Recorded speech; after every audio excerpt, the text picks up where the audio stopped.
और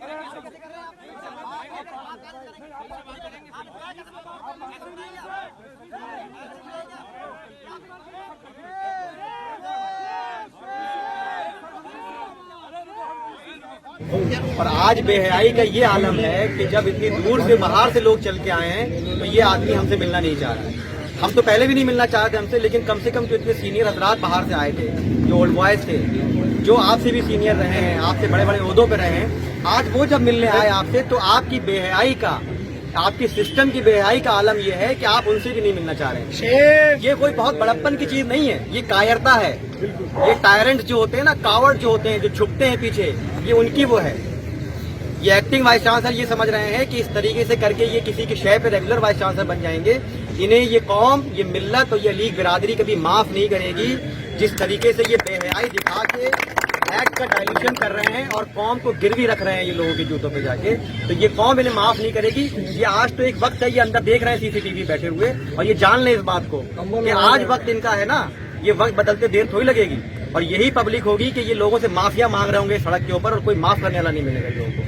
तो अभी तो हम लोग ये मेमोरेंडम, जैसे आजम भाई ने बताया कि ये भी अपने आप में एक जिल्लत की वो है कि हम भगोड़े की तरह चिपका के जाएंगे इनके ऊपर यहाँ पर। ये तो लेक्चरर के काबिल नहीं है। हम तो सिर्फ ये कहने आए थे कि तुम्हें एक मेमोरेंडम दे रहे हैं, पूरे हिंदुस्तान के चुनिंदा मुसलमान अलीगढ़ियन यहाँ आए हुए, इस आदमी को इस तहजीब का भी अंदाजा नहीं है। अरे हम लोग तो अलीगढ़ में सिर्फ 1 साल सीनियर की इज्जत करते थे, हम तो इनसे 25-40 साल ऊपर हैं। बीमार आदमी है आए हुए, वो गेट बंद कर रहा है और फिर अलीगढ़ का प्रो वाइस चांसलर बताता है अपने को एक्टिंग वाइस चांसलर। ऐसे लोग तो चपरासी के काबिल नहीं है भाई। ये आप एक महज़्ज़ब तरीका है, सब लोग महज़्ज़ब तरीके से आए हैं कि आपको हम अपनी कंप्लेंट दे रहे हैं। अलीगढ़ मुस्लिम यूनिवर्सिटी में जमा हुए थे, बहुत संजीदगी के साथ ये बात करने के लिए इकट्ठा हुए थे कि वाइस चांसलर का इंतखाब प्रॉपर चैनल से एक्ट के वायलेट न करते हुए पैनल बना करके किया जाए।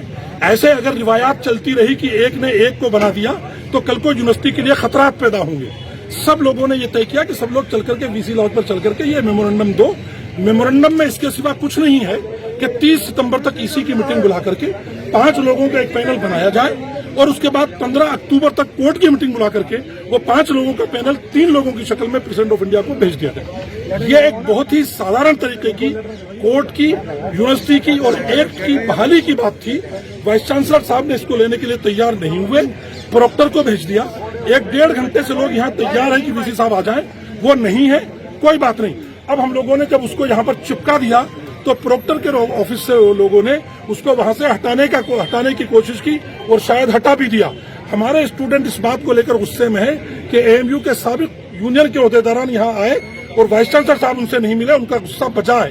लेकिन हम ये तय करके आए थे कि हम लोग इस मेमोरेंडम को देने चल रहे हैं। अगर वीसी साहब नहीं भी मिले तो इत्तेदादन हमारा ये अलामती धरना होगा कि हम वाइस चांसलर को ये मेमोरेंडम देने के लिए आए थे। वो नहीं मिले, उन्होंने ये नहीं लिया, कोई बात नहीं। अब हम लोग यहाँ से वापस स्टाफ क्लब जा रहे हैं, वहाँ जाकर के अगली रूपरेखा क्या होगी वो तय करेंगे। वाइस चांसलर साहब भगोड़े हैं, यहाँ नहीं मिले वो भगोड़े, ये तय। आप ये बताइए, इतने कद्दावर लोग यहाँ खड़े हैं, उनसे आप मिलना नहीं चाह रहे हैं? उनको क्या समझ रहे हैं ये लुच्चे लफंगे हैं, कहीं स्ट्रीट बेगर्स हैं, यूनिवर्सिटी का गुंडे हैं? बताइए, पार्लियामेंटेरियन हैं, एक्स वाइस चांसलर हैं, वो ओल्ड बॉयज़ हैं, शायद उस ज़माने में वो पैदा भी नहीं हुए होंगे। उस एज के लोग आए हुए हैं, खड़े हुए हैं इनके दरवाजे पे, मिलना चाह रहे हैं। और आप किस हद धर्मी में हैं भाई? डिप्लोमेसी के तहत इनको तो सबसे पहले मिलना चाहिए था उनसे कि आप मेरे सीनियर हजरात हैं, बताइए क्या परेशानी है, आप मुझे बताया ना, आपको यहाँ आने की ज़रूरत क्या हुई, ये कहना चाहिए था। हमें तो वो याद है खुसरू साहब का ज़माना कि कभी भी कोई एहतजाज होता था तो फ़ौरन दौड़ के आते थे, उस भीड़ में घुस जाते थे। हमने उसी दौर में एडमिशन लिया था और ख़ुद भीड़ के साथ, उन्हीं के साथ चलते थे, चलिए हम भी यही डिमांड रखते। वो डिप्लोमेसी थी उनकी, वो उनका कद था, वो बड़प्पन था उनका। वो देखिए, एक वो वाइस चांसलर देखिए कि वो तो रेगुलर वाइस चांसलर थी, ये तो इनका तो कुछ भी नहीं पता। और हमें गुलरेज साहब क्यों दुश्मन समझते हैं भाई? हम तो दुश्मन है ही नहीं। हम तो, हमारा तो पहले दिन से वादा है कि हम उनके साथ रहेंगे, शर्त यह है कि रेगुलर पैनल से आ जाए, बस हमारी डिमांड। वाइस चांसलर को मिलने के बाद क्या मतलब, उनको कोई रेजोल्यूशन देना चाहते हैं, क्या है? हाँ, रेजोल्यूशन देना चाह रहे हैं। रेजोल्यूशन यही है कि जो एक रेगुलर वाइस चांसलर की लिमिटेशन होती है जिसकी वजह से वो काम नहीं कर सकता है, आज 18 महीने हो गए तारिक मंसूर के जाने के बाद, अब तक रेगुलर वाइस चांसलर नहीं आया। हमारी डिमांड सिर्फ और सिर्फ पैनल बनाने की और कोई नहीं। देखिए, हम इस वक्त पीवीसी लॉज के सामने बैठे हुए हैं और इस वक्त कौम और मिल्लत के और यूनिवर्सिटी के ओल्ड बॉयज़, बहुत सारे सीनियर हजरात जो वाइस चांसलर साहब से भी बहुत ज़्यादा सीनियर हैं, वो सारे मुल्क के बहुत सारे दूर दराज से आए हुए हैं। एक जॉइंट मीटिंग थी स्टूडेंट्स यूनियन के फॉर्मर ऑफिस बेरर्स की, अमूटा की, ईसी कोर्ट मेम्बरान की और बहुत सारे स्टूडेंट लीडर भी उसमें मौजूद थे। वहाँ एक मेमोरेंडम तैयार किया गया। हम सिर्फ वो मेमोरेंडम देने के लिए वीसी लॉज पे आए थे। वाइस चांसलर साहब यहाँ से गायब हैं। पहले से मैसेज दे दिया गया था, उसके बावजूद भी उन्होंने मिलने से मना कर दिया। और इसमें ऐसे ऐसे लोग हैं, फॉर्मर मेंबर ऑफ पार्लियामेंट भी हैं हमारे साथ, उनसे भी मिलना नहीं चाह रहे। वो क्या चाह रहे हैं पता नहीं। क्या लगता है जो मिलना नहीं चाह रहे, क्या वजह है? देखिए, वजह यह है कि हम उनसे अपनी कोई डिमांड रखेंगे। ना मिलने की वजह यह है कि जो हम लोगों को लगता है वो फैसला खुद तो ले नहीं रहे, वही से पपेट। इसमें कोई हर्ज नहीं है। इस वक्त यूनिवर्सिटी कहीं और से चल रही है, वीसी साहब कहीं और से गवर्न हो रहे हैं। तो जब तक इनके आका इनको हुक्म नहीं देंगे कि तुम मेमोरेंडम ले लो, तब तक ये मेमोरेंडम लेने नहीं आएंगे। किन्हें आका समझ रहे, कौन है आप? तारिक मंसूर साहब, इसमें क्या बात है? सबको मालूम है, मुझसे क्यों करवाना चाह रहे हैं? तो मुझे कहने में कोई वो हर्ज नहीं है, चल रहा है, सबको मालूम है ये। अब अगला स्टेप आप लोगों का क्या होगा? अगर नहीं मिले तो आप लोग पीवीसी के सामने देखिए, एक जॉइंट एक्शन कमेटी बनी है। वो कमेटी जो डिसाइड करेगी वो होगा। उसमें ये तय हुआ है कि 30 सितंबर तक ईसी की मीटिंग और 15 अक्टूबर तक कोर्ट की मीटिंग करके पैनल बना के नाम भेज दिया जाए। यूनिवर्सिटी में क्या पूरे मुल्क में तानाशाही चल रही है? यूनिवर्सिटी उसका एक पार्ट है।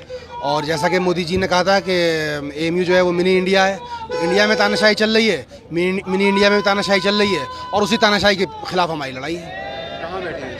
हम लोग ये पीवीसी लॉज के पास बैठे हुए हैं। पीवीसी लॉज के सामने सीनियर मोस्ट अलीगेरियंस जो हमारे ओल्ड बॉयज़ हैं वो आए हुए हैं और वो मिलने के लिए यहाँ पर मौजूद हैं। लेकिन जो हमारे करंट जो पीवीसी हैं, गुलरेज साहब जिनके पास चार्ज है एक्टिंग वाइस चांसलर का, उनको इतनी तमीज़ नहीं है, इतना एहसास नहीं है कि सीनियर मोस्ट लोग, आप सोचिए 1963 के प्रेसिडेंट प्रोफेसर बशीर अहमद खान जो पीवीसी रहे हैं इग्नू के और DSW प्रॉक्टर रहे हैं जामिया हमदर्द के, वो यहाँ खड़े हुए हैं। और उसके अलावा दीगर फॉर्मर मिनिस्टर्स यहाँ पर मौजूद हैं, मसूद साहब मौजूद हैं, फॉर्मर पार्लियामेंटेरियन अदीब साहब मौजूद हैं, और उसके अलावा बड़े सीनियर्स लोग मौजूद हैं। और उसके बावजूद वो यहाँ पर नहीं आ रहे हैं। उन लोगों को यहाँ पर सीनियर सिटीजन्स को यहाँ पर खड़ा कर रखा है। तो ये बिल्कुल एकदम जहालत और कहना चाहिए कि कोई एहसास ही नहीं है। बिल्कुल ग़ुलामी में ऐसे गर्क हो गए हैं, जहनी ग़ुलामी में और ज़ाती मफादात में ऐसे गर्क हो गए कि ना किसी चीज़ का एहसास ही नहीं है। बिल्कुल। क्या यूनिवर्सिटी तारीख में ऐसा कबल ऐसा हुआ है? मेरे ख्याल से जहाँ तक मैंने सुना है ऐसा कहीं नहीं हुआ। मैंने जितना भी बड़ों से अलीगढ़ को तारीख को सुना और जितना अलीगढ़ को देखा है, ऐसे हालात अलीगढ़ में मेरे ख्याल से कभी नहीं हुए। लेकिन मुझे लगता है कि सरकार की ये साजिश है इस इदारे को बर्बाद करने के लिए। ईसी और कोर्ट के जो कॉन्स्टिट्यूशनल पावर है उसको ख़त्म करके अपना कोई आदमी यहाँ भेजना चाहती है, मुसल्लत करना चाहती है। उसके विरोध में हम बैठे हैं। और ये मौजूदा जो यहाँ एक्टिंग वाइस चांसलर हैं, इनसे हम गुहार लगाने आए हैं कि आप 15 दिन के अंदर ईसी और कोर्ट की मीटिंग करके 3 नाम भेजिए और सब वहाँ राष्ट्रपति अपने फैसला करेंगे। ये इतनी तो बात है। लेकिन ये वाइस चांसलर साहब, एक्टिंग वाइस चांसलर साहब जो मुंह चुरा रहे हैं, भाग रहे हैं। इन लोग जो है कौम का सौदा कर रहे हैं अपना इंटरेस्ट सेव करने के लिए। कौम इनको माफ़ नहीं करेगी। हिंदू मुस्लिम सभी समाज के लोग यहाँ तालीम हासिल करते हैं, कोई नहीं माफ़ करेगा और इनको औकात दिखाई जाएगी। और मैं समझता हूँ अभी तो हम लोग इतने लोग आए हैं, कल और लोग शामिल हो गए, अगली मीटिंग में देखेंगे।